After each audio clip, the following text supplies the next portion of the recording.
Optimisme de rigueur, le camp Guillaume Soro s'inquiète. Alassane Ouattara veut encore faire un deal avec Guillaume Soro. Plus de détails après le générique. Avant de commencer, abonnez-vous à la chaîne et activez la cloche de notification car cela va vous permettre de ne plus manquer les prochaines vidéos. Let's go!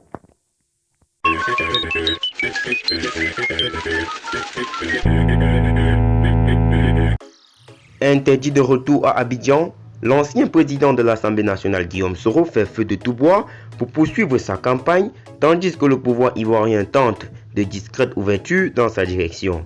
100 000, c'est officiellement le nombre d'adhérents du mouvement Génération et Peuple Solidaire de l'opposant Guillaume Soro depuis le 13 février. Un chiffre bruyamment relayé et affiché par ses partisans. Mais derrière cet optimisme de rigueur, le camp Soro s'inquiète.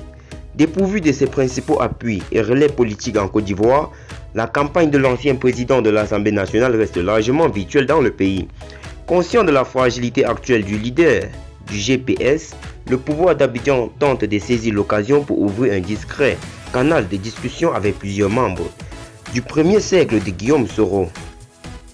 L'influent frère d'Alassane Ouattara et ministre des Affaires présidentielles Birahima Téné Ouattara a ainsi profité de son séjour parisien mi-février pour tenter de prendre attache avec plusieurs conseillers de l'opposant, à l'instar de Meïté Sindou. Spin Doctor et président du comité d'organisation du retour de Guillaume Soro, Sindou avait échappé à une arrestation le 23 décembre. Par son intermédiaire, Abidjan veut proposer à l'ancien leader étudiant de libérer la vingtaine de ses proches actuellement détenus, un échange d'un retrait de sa candidature. Une offre à ce jour accueillie par une fin de non-recevoir. Dans l'intervalle, aucun des 5 députés pro-Soro actuellement détenus à Abidjan, parmi lesquels Alain Lobognon, Kanigui Soro ou encore Lukiman Koulibaly, n'a à ce jour été présenté au doyen des juges d'instruction Victor Koulibaly en charge du dossier au tribunal de première instance d'Abidjan Plateau. Il ne devrait pas l'être avant plusieurs semaines. L'enquête qui vise Guillaume Soro lui-même, accusé de déstabilisation et détournement des deniers publics, patine. Les perquisitions menées dans ses résidences abidjanaises se sont révélées infructueuses. Les enquêteurs recherchaient notamment plusieurs documents relatifs à l'acte de vente de son domicile officiel dans le quartier de Makori résidentiel. Avant de quitter Abidjan en avril dernier, l'ancien chef rebelle avait pris soin de mettre à l'abri tous les actes concernant l'achat en 2008 de cette ancienne résidence de l'homme politique béninois Adrien Oubedi. Entre la France et l'Espagne, Guillaume Soro tente néanmoins d'organiser la riposte judiciaire.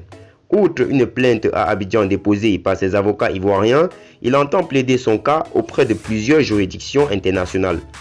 Arrivé à la toute fin janvier sur le dossier, l'avocat William Boudon était ainsi à Abidjan le 7 février où il a vivement dénoncé une procédure politique contre l'ancien président de l'Assemblée nationale.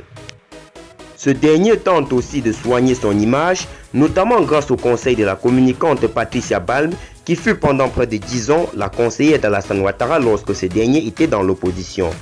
Conseillère historique de Paul Biya, celle-ci proche de Nicolas Sarkozy que Soro souhaite rencontrer. Sur ça, comme Guillaume Soro est par ailleurs épaulé depuis peu par l'agence de conseil en relations publiques EPOCA, dirigée par Mathieu Gabé, il bénéficie également du réseau de la femme d'affaires Pascal Janine Pérez qui s'active depuis plusieurs semaines auprès d'acteurs du secteur privé pour soutenir la campagne de Guillaume Soro. Si Alassane Ouattara fait actuellement montre d'une relative indifférence publique quant à l'activisme de son ancien allié, un plan de contre-attaque médiatique est actuellement à l'étude.